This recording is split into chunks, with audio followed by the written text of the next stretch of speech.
Olá, alunos do Colégio Sagrada Família. Aula para o primeiro ano, Biologia na área. Professor Ricardo aqui novamente. Dessa vez a gente vai terminar aquele capítulo. Ainda estamos no último capítulo do livro 1. Bacana? Frente B, capítulo 4, se eu não me engano. Faltou a gente falar de sucessão ecológica. Um assunto bem curto, bem pequenininho, e eu vou resumir o máximo possível para vocês entenderem. Mas não se preocupem que ele é bem fácil. Vamos lá, preste atenção aqui. Então, como vocês podem ver, o assunto não é muito extenso, ele já só ocupa 2 páginas do livro de vocês. E aqui ele coloca assim, deixa eu marcar, só o marcador, pronto. Vocês podem ver, o assunto se chama sucessão ecológica e ele já começa diferenciando, dizendo que tem 3 tipos de sucessão. Sucessão pioneira, desculpa, sucessões ecológicas podem ser classificadas em 3 fases, das quais ele coloca comunidade pioneira, primeira fase, comunidade intermediária, que seria a segunda fase, e aqui a comunidade clímax, que seria a terceira fase. Poxa, mas isso significa o quê? Nem sei o que é sucessão. Começa assim. Se você entende a palavra sucessão, aquilo que se sucede é aquilo que vem depois. Se a gente está num assunto de ecologia, ele diz que é uma sucessão ecológica, ele está dizendo que o ambiente, ou seja, o meio ambiente, passa por determinadas modificações, onde a paisagem acaba mudando ao longo do tempo. Vamos lá descrever como é que ele está explicando isso. Imagina assim, o ambiente está mudando o tempo todo, devido a animais que nascem, animais que morrem, mudanças de estações, catástrofes ambientais, tudo pode fazer com que esse ambiente passe por alterações.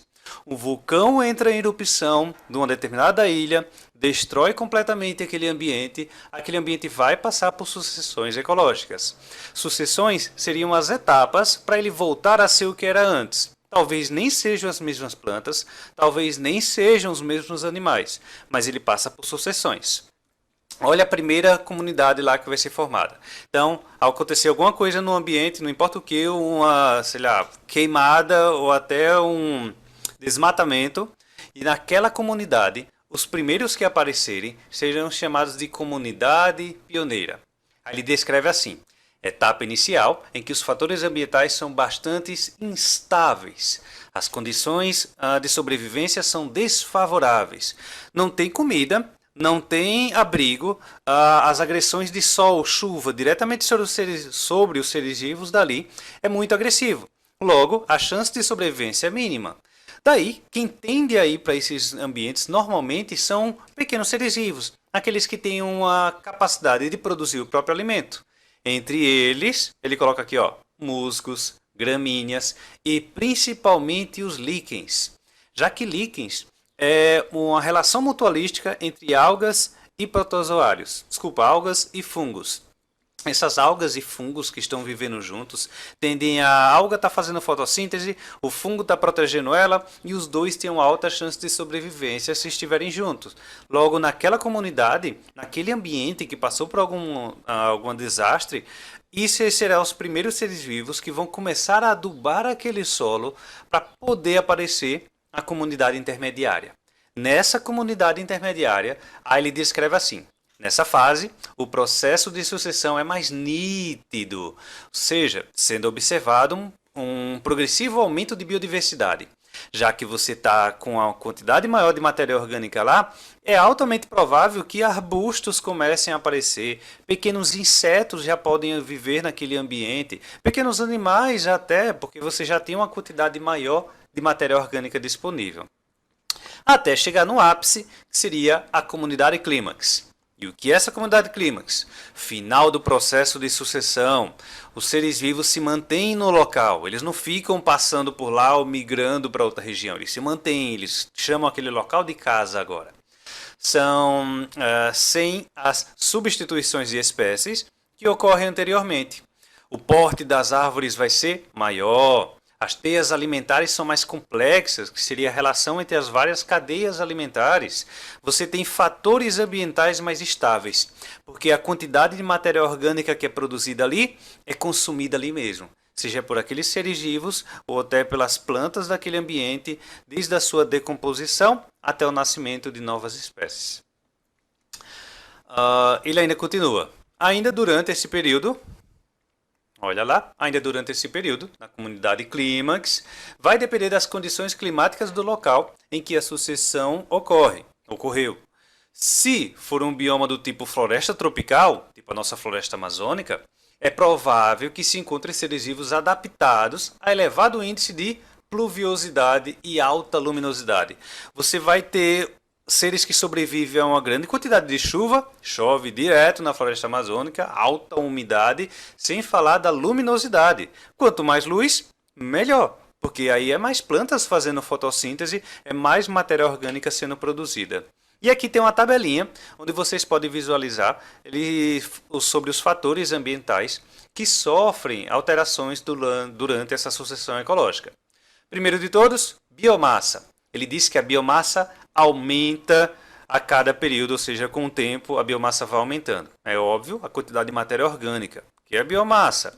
Quantidade de seres vivos, a quantidade de plantas, toda a quantidade de matéria orgânica, de massa que é produzida naquele ambiente, que sirva de alimento, ele chama de biomassa. A biodiversidade também aumenta com o tempo, mais seres vivos. O tamanho das árvores vai aumentando, né, até chegar na comunidade clímax. Nicho ecológico também vai aumentando. É aquele nicho, a relação entre esses vários seres. Ele começa a ter um papel naquele ambiente. As teias alimentares, já falamos. A variabilidade de condições ambientais diminui. Poxa, como assim? Tem uma menor variabilidade de condições ambientais porque os seres que já estão na comunidade clímax, ou seja, aqueles que já estão no final, é aqueles que já estão muito bem adaptados. Eles não alteram outras variabilidades climáticas. Exemplo, se o ser vivo está adaptado a uma floresta tropical, se o clima mudar para um deserto ou neve, ele não está adaptado. Então, diminui a variabilidade, diminui a quantidade variável do ambiente. Ele quer que aquele ambiente fique daquele jeito, porque é daquele jeito que ele é adaptado a sobreviver. A pluviosidade bruta aumenta, né, a quantidade de chuva, porque tem mais água evaporando. E a produtividade bruta... Nossa. Não, nada a ver. Ele falou aqui da produtividade.